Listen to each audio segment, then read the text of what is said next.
ஆனால் அல்லாஹ் அறிவுரை சொல்கிறான், செய்யாதீர்கள் என்று சொல்கிறான். 10 விஷயத்தை சொல்கிறான். நான் அந்த 10ஐயும் உங்களுக்கு கோடிட்டு தான் காட்டப் போகிறேன், விவரம் எல்லாம் இல்லை. அதை நீங்கள் உள்வாங்கிக் கொள்ளுங்கள். அல்லாஹ் சொல்றான், முதல் விஷயம், வலா துஷ்ரிகு பில்லாஹி ஷைஆ, அல்லாஹ்விற்கு நீங்கள் ஒரு காலம் இணை வைத்து விடாதீர்கள். அவனுக்கு நிகராக எந்த காரியத்தை செஞ்சிடாதீங்க. அவன்தான் ஒருவன். அந்த ஒருவன் என்பதை அல்லாஹ் ஒரு 5 ஆயத்துல குட்டி சூறால சொல்லிட்டான்.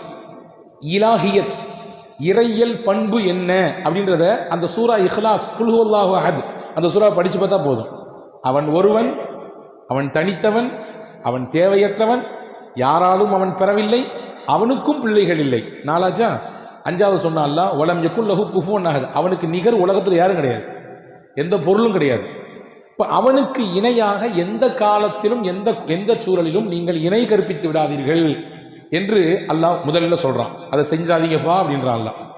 2வது சொல்றான், ஒபில் வாலிதைனி இஹ்சானா, உங்க பெத்தவங்களுக்கு நீங்க நன்றி உள்ளவங்களா இருங்க அப்படின்னு சொல்லி முடிக்கல, நன்மை செய்யுங்கன்ற அல்லாஹ்.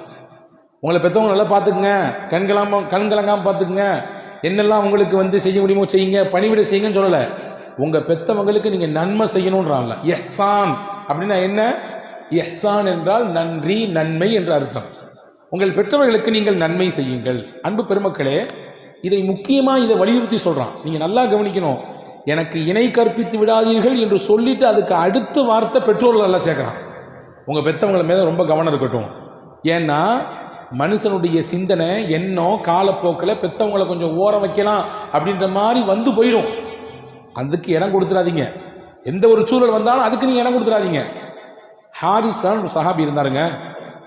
அவரை பத்தி ரசூலுல்லாஹ் திடீர்னு எந்திரிச்சு, கனவுலேருந்து எந்திரிச்சு பேசிட்டு இருக்கும்பொழுது, நான் சொர்க்கத்துக்கு போனேன், நிறைய இடத்த அப்படி சுத்தி பார்த்தேன், அங்க ஒருத்தர் சொர்க்கத்தில் குர்ஆனை ஓதிட்டு இருக்கிறாரு அப்படின்னா. ஆயிஷா அந்த ஹதீஸ் அறிவிக்கிறாங்க. யாருன்னு நான் போய் கேட்டேன், யாருங்க சொர்க்கத்தில் உட்கார்ந்து குர்ஆன் ஓதுறா? அப்ப எனக்கு சொல்லப்பட்டது அவர் ஹாரிஸா.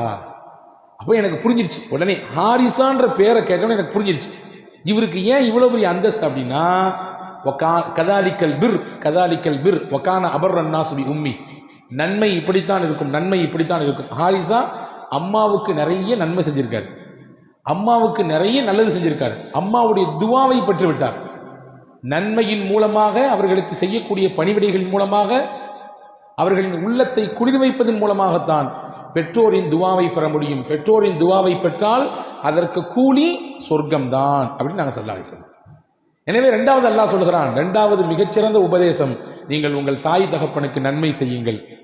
3வது சொன்ன அல்லாஹ், எந்த காலகட்டத்திலும் வறுமைக்கு பயந்து குழந்தைகளை கொலை செய்து விடாதீர்கள்.